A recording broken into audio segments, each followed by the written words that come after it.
Today, I'm interviewing the fabulous Kelly Lam. She's the founder of the Feel Project and is an Australian Asian registered counsellor specialising in cultural values for people of cultural background. Kelly focuses on mental wellness and breaking down intergenerational issues so that young people can learn to let go of fear to create new values and beliefs and lead a positive mental wellness journey. As second generation to parents who escaped the Khmer Rouge, there was limited to no understanding of mental health and access to its services. Kelly's passion is to create pathways to make mental health accessible and help generations understand mental health. Hi, Kelly. Thanks for being here. Thank you. I'm so interested in what you do because, and the intergenerational stuff, the cultural stuff, which I have an understanding of as, the white woman, but I don't have the internal understanding of that. But also the intergenerational stuff, I'm really interested in that because our grandparents lived on our property and it was such an important part of my life. So, do you want to just tell us all about you? Yeah. So I am 32 years old. I am a mum of one 3-year-old daughter, and I can't believe that I'm still a mum, to be honest. The idea of playing a role as a mum has really started to only now shift my perspective as to why my mental health is actually important and how I'm actually responsible for my well-being. So, I am a registered counselor specializing in cultural values for second generations. And it took a good 30 years to process the fact that I have issues. And for so long, I blamed my parents, especially my mom, because I had so much resentment toward her for my, missing out on events like birthday parties, sleepovers, or even wanting to purchase a property, but I had to, without, being married. So all these limitations really created this strong conflict and a drift or rift between my mum and I. And I didn't get it until I experienced workplace bullying, plus my husband when I was 26 weeks pregnant. So, and I didn't even understand, when it rains, it pours. I literally thought physically when it rains, oh, it pours, like there's Yeah, thunder. But I didn't know it was like a slang, or maybe is it yeah, a Australian? saying. Yeah, it's an Aussieism. Right. Yeah. Yeah. So it's, being born here with parents who migrated from Cambodia and escaped Pol Pot. I practically lived that double life.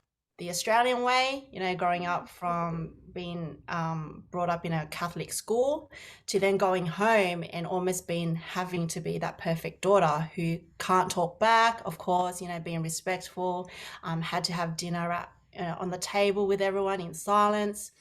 But then outside of the home environment, it's like, oh my gosh, it's this weird freedom of being able to express myself. Yeah, wow. So, Yeah. how did you live that? Like, that sounds so, whoa, huge. Um, I think it was knowing that my parents weren't there when I was pretty much, at a very young age. They worked for the entire, even till now, they're working. Yeah. And the absence of them made me realize that I had to rely on myself and also my grandma. So, Oh, yeah, yeah, so did your grandma live with you? yes. And I thought she was my mom. Oh, okay. Yeah. Yeah. So from like 6 a.m. till 2 to 3 p.m., that's a big gap of not having the presence of my parents. Yeah. My grandparents would be taking over to look after me, feed me, let me do my recreational activities.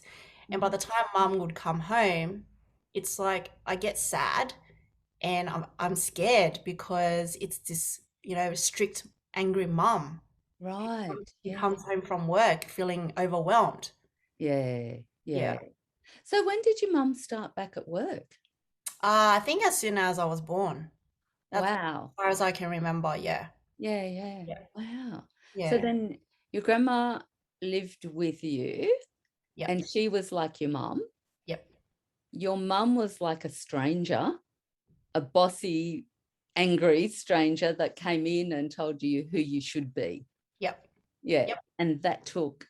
So how did you not get angry with your mum? Like you said, there was a process of 30 years. Yeah. What was that? I didn't get angry at her because there was always this, not manipulative, but she would say, "Why would you have any reason to go out with your friends or eat out when I can give you that at home?" Yeah, right. So it was throwing like these little, passive aggressive comments. Yeah. Example, at school, everyone's like, "Oh, I'm going to sleep over at your house. Come, come, come on a Friday night." And Mm. I'll be excited to come home and share with mum, like, I've got a friend. Can I sleep over? And straight away it was shut down because sleeping over in an Asian culture, especially Chinese, I'm sure it's common, Yeah. that it's deemed as shame and embarrassment for the parent, not necessarily the child, but for the parent, because it's like saying, well, you have a home, and why would you want to have your daughter or son sleep over at someone's house? It's a shame that I've got a house, yet I'm giving away my child to Yeah, sleep at yeah. someone's house. Wow, Mm, gee. yeah. Yeah. And the worst thing would be, sorry, is as a girl, you're also labeled as a slut. Wow. Like Yeah. with your parents? Yep. Yep. If How? anyone found out in the community that you allow your daughter to sleep over at a boy's house, especially, or even a girl's, Yeah. you're automatically like being perceived as being a slut. Wow. Yeah. I've never heard that. Gee. Yeah. Oh my gosh. That's so how, like now as a parent yourself, Mm. how do you not think that of your child? Like, how do you not carry down generations of that sort of belief? Yeah. Your I child? do carry it. Yeah, And I think this is why the intergenerational issues keep going. And as children of, parents and their parents and parents, we all unknowingly carry it. And it's a matter of when we're in a situation, it's that subconscious trigger, mm, whether mm. it's anger, fear, shame, embarrassment. And I am always in this polar mindset with my daughter. It's like, oh my God, I never had that freedom to explore. And now when she's acting up or, talking to strangers, I feel embarrassed because it's like I can't control her anymore. Yeah. Oh, so was your mum like really controlling? Like you're not allowed to talk to strangers. You're not allowed to, Yeah. well, you're not allowed to have fun at all Yeah, by no the fun. sounds of things. Yeah. Yeah. Wow. So Yeah. then that makes a perfect child, a perfect daughter by not being you. Correct. Yep. Wow.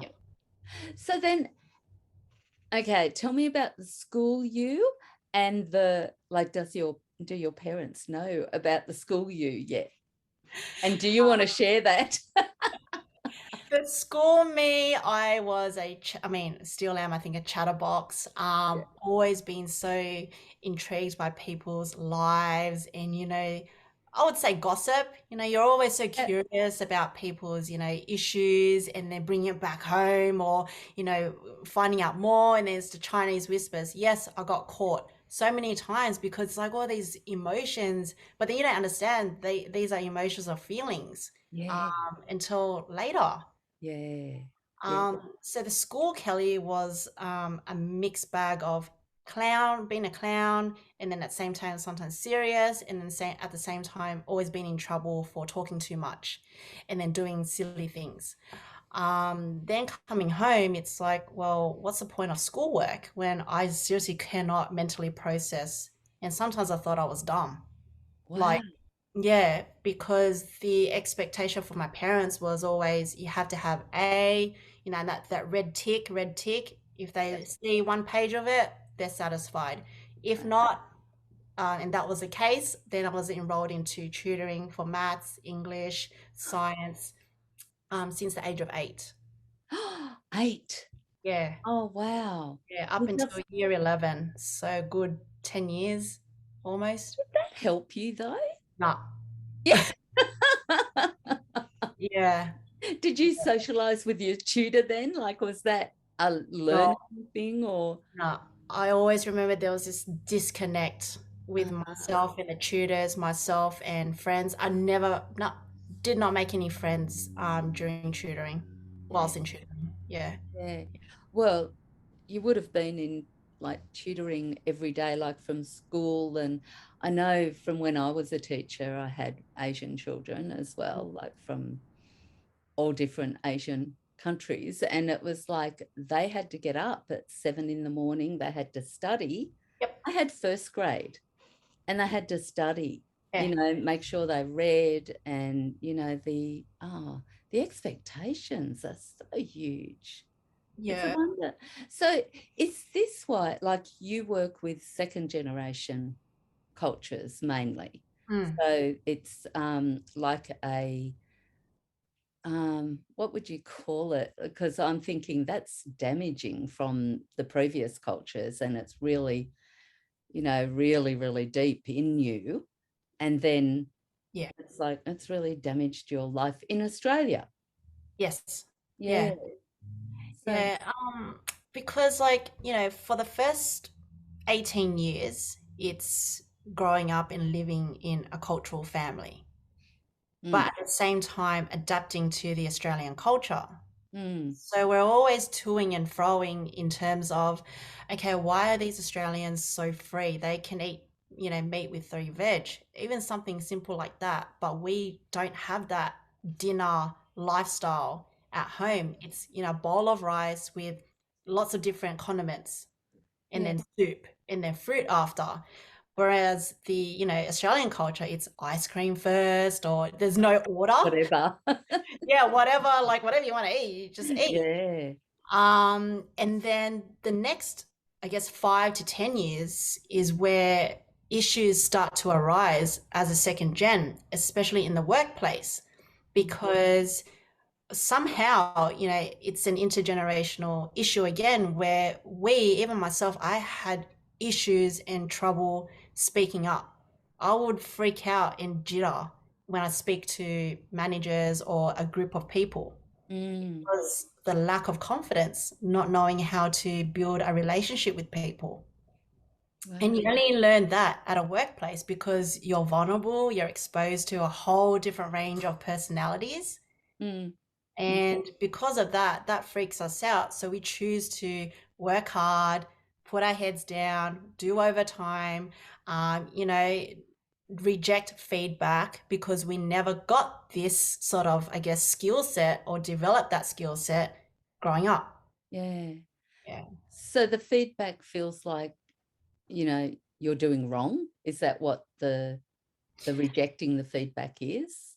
Um, no, it's more like, yeah, I'm just doing my job. So why are you complimenting me? Oh, complimenting feedback. Yeah, yeah, feedback. Sorry, Okay. positive feedback. Yeah, Right, right. yeah, Because I thought so you would never do anything wrong anyway for somebody to say, yeah, hey, because what we're did you do? perfectionists. Exactly. I know. And even that is so difficult because Yeah, there's no such thing as perfect. So, well, I believe there's no such thing as perfect. I believe we're humans. yeah, So, if you've got that perfect thing going on all the time, and then is it shame that you feel like if you do something the wrong way or, you don't know something? Because that's yeah, life. Life is, you can't control it and you can't, yeah, you don't know what's going to happen. yeah. And that's what we lack. Being Asian Australian is we can't control what happens outside, in the environment that we're in, because we Mm, start then to go into this a circulation of self doubt, like why is this happening to me? Am I not good enough? And to translate that into understanding that it has been affected because of our cultural upbringing is hard. Mm, mm. That Yeah, won't process into us until later. yeah, yeah. See, and even as, a white woman being in a workplace, I would it be helpful for us to notice that you're not engaging, you're not, Mm. is it helpful to say, hey, do you need help? Even though you say no, Yeah. it's like somehow engaging you to take the help. Yes. Yes, it would. I mean, it will help definitely is to create that cultural humility. Yeah. Even though we say no, at the back of our mind, it's like, damn, like someone is actually noticing my behavior, Mm, they're noticing my low mood. mm, Whether or not I will accept that help, is fear and shame again, because mm, it still goes back to our cultural upbringing. We don't ask for people for help. We only stick to our family or ourselves. mm, mm. Yeah. Yeah. Wow. So I can imagine that's why you want second generation Asians, and to give them your wisdom of being in Australia and having to assimilate to, Mm, because Australian history is, you have to assimilate, we're white people first. yeah. And like I grew up in the White Australia policy, even though my parents didn't believe in it, thank goodness, because Mm, I've got, many different cultures as my friends and have all my life. But, I've come across Australians who are very, my age and older, very white. They don't like accept any other culture because we're the best. yeah. But also, in saying that, we also have this intergenerational thing from that, Mm, that is in us, that maybe our previous generations believed that white people are the best. And we sort of, like, I have this, lack of knowledge with other cultures as well, because I just, I just know, there's this knowing of how to be in the world, but then, having other cultures assimilate, their thought patterns are different, even their beliefs mm, of, who they are and who they should be and who they can tell, who they can trust. yeah. So it's, yeah, so difficult. So Yeah. how did you, like, I understand that you went through a process of, 30 years and then getting to school, seeing that home and work and home and school was different, and then going into workplace, that was different. Hmm. Was the bullying from people who didn't understand you as an Asian woman? I think there may have been an element of that, Right. but it was also, I guess, coming from an intent to showcase what I am capable of in terms of my work role. And the reception was mixed because the perception of non-Asians or other cultures would be either in disagreement or agreement in what I do. Right. Yeah. So are you saying that you knew what you could do and you were proud of that, and Yep. you showed the people what you could do, like Yep. any other human being, and you were put down for it and bullied for it. Yeah. Yeah, Yeah. wow. Yeah. So Yeah. that it's part of it. It's That's part of the bullying, but not all of it, I suppose. right. Because and that's the thing, like bullying, just sitting on bullying for a minute, it's the other person's insecurities that, they're bullying you, Mm, not mm, because you're bad or you're wrong or whatever. It's actually the other person yeah. feeling insecure that you're amazing, Mm, you're doing really well, and why are you doing well and I'm just not? So yeah. yeah, Yeah. wow. Because, like, you know, being in that moment and also having my husband experience the same. Again, I'll have to repeat this. It's like we go through life for our first 20 years of being put down, and Mm, then we accept that because it's our culture. yeah, And right. then going into the workplace, we actually don't expect to be put down like that or to be targeted, Yeah. right? And then it's also contradictory because if you yourself, as my white manager, compliments me for my hard work, I Mm, I feel numb. I dismiss that. But mm, then if you as a white manager, disagree with my work and, put me on show, then that really upsets me yeah. because it's already triggering my past emotions that I had no idea Mm, that has been building up. mm. Yeah, yeah, definitely. Mm. Wow. So when you have people come to you, second generation Yeah. Asians come to you, how, like, what are you doing with them? What are they coming with, and how do you deal with them? The first thing is I've lost my identity. Mm, They feel like they're not good enough. There's this, yeah, constant desire to be perfect. Striving perfectionism is their identity, but they realize when it comes to the workplace, it's quite common now. The workplace is a tipping point for them to start reaching out yeah. and Wow. yeah, and understand like why am I feeling like this? I don't understand because I come from a privileged family. Those are the key words. I come from a privileged family. I finished uni. I live at home with my parents. They give me money, blah blah blah. Mm, And why am I still not happy?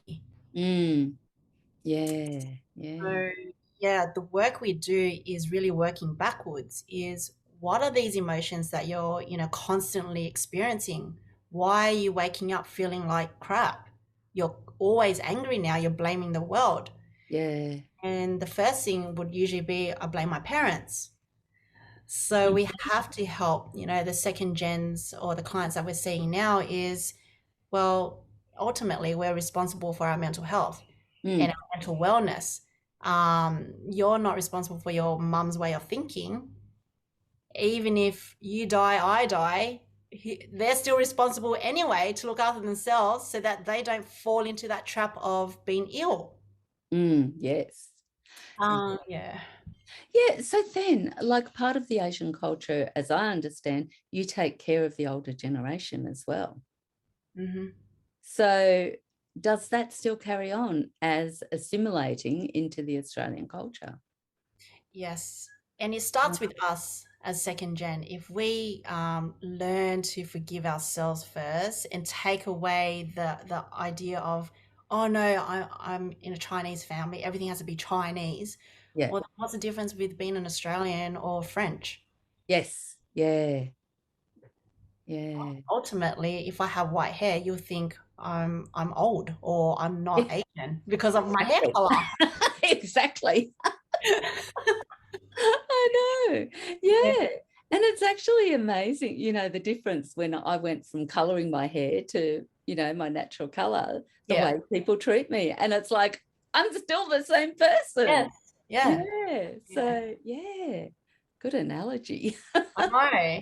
And when we like, I guess, learn to understand the mind, body, and spirit, and yes, it's very holistic and elements of spirituality, but you do get to a point where you have to start having some sort of belief to get you through the crappiest and lowest times. Yeah. And when you become more confident, then everything else starts to fall into place again rather than coming from a place of I blame you for my misery, I blame you for giving me, this crap life, I blame you for even giving birth to me. Wow. Wow. Yeah. That's a Because lot to carry around. And then to actually process all that, yeah. that would take a long time because, you've had a lifetime of the perfection and, I Mm. have to be this person Yeah, to being you. So that's a lot of I know. And work. choice, it comes down to choice. Yeah, that's right. Yes. Yeah. Now, at the beginning, I said you're the founder of the Feel Project. Tell me about that. Well, we are all about feelings because, we don't talk about our feelings enough. Hmm. No. Um, and we are really helping people, not just particularly second generations, but to know that there are other resources out there. You don't have to wait to be ill or feel desperate enough to reach out for help. Yeah, yeah. And that's the key thing, that uh, it's really important that you notice how you're feeling, and that it's okay to notice, it's okay that you have feelings. And I Mm. think as well, as Western and society, and probably Eastern society too, you don't feel like you're not allowed to feel. You Yeah. have to be happy and put on a good face. That's what I grew up with. Mm, And yeah, I'm sure you did that, everything's going well. So yeah. yeah. And so where can we find you, Kelly? Well, I am founded on Mhm, www.thefieldproject.com.au, mhm. also on Psychology Today, and another platform called Talked, TALKED. Yeah, and through social media, which is the underscore field project. Fantastic. It sounds amazing. I really do hope second gens come to you, because it really feels like they are living this double life, and it would feel so horrible to have that and not know that there's help out there, and Yeah. that you can change that and live a great life as well, live not blaming anyone for your Yeah. life. Yeah. Yeah, And yeah, that we can create our own mental wellness system yes, because we already live in a system, and everyone knows, I'm sure, that the mental health care system is poor. I'll yeah, just put it out there. yeah, Why wait, again, to be ill or desperate enough to then go to the doctors, get a referral, yeah, and then be told to wait 3 months yeah, yeah, when that's they can right. reach to you and I?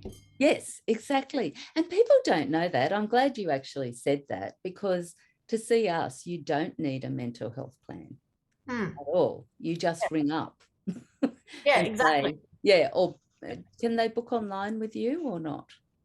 Yes, they can for a Okay. free session. And it's Yeah, always important to have that discovery call because if we're not the right fit, then of course there's always other plans to help. yeah, that's Yeah. right. Yeah, yeah. Mm.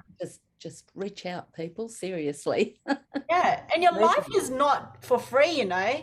And that's the sad thing about, again, our mental health system is like you have this idea that, why do I need to talk to someone? It should be for free. Well, Yes. hang Yeah. on, you just spent like $200 on Nikes, Yes. yet you still feel the same. You still Yeah. feel angry about the world. Yeah, that's right. Yes, yeah, yeah. Your mental health is worth the money that you spend on it. Mm, And it's an investment. It's not, it's not losing money. It's an investment in your mental health. So, yeah, yeah. yeah. Well, Kelly, thank you so much for taking the time to speak with me today. And I look forward to talking with you in the future as well, and catching up. Yes. Yay. All right. I'll see you, Kelly. Thank you. Bye. Bye.